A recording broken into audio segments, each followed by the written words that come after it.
नमस्कार दोस्तों इस फोटो को अभी अभी एक्ट्रेस रानी ने शेयर करी है।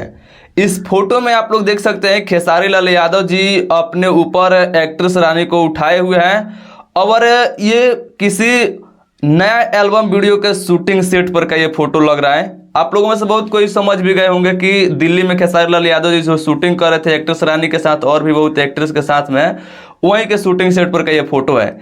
इस फोटो को देख करके मुझे लग रहा है कि बहुत हार्ड और बहुत हाई लेवल शूटिंग किया होगा।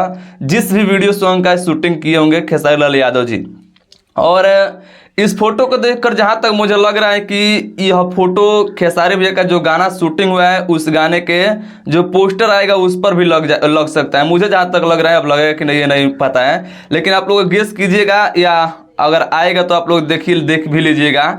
बाकी ये किस कंपनी के लिए शूटिंग हुआ है मुझे पता नहीं है, लेकिन जिस कंपनी के लिए भी शूटिंग हुआ है मुझे लग रहा है कि बहुत हाई लेवल और बहुत ब्लास्ट शूटिंग हुआ है और बहुत जल्द आप लोगों के बीच में रिलीज होगा। तो आप लोग तैयार रहेगा। बाकी मैं मिलता हूँ नेक्स्ट वीडियो में।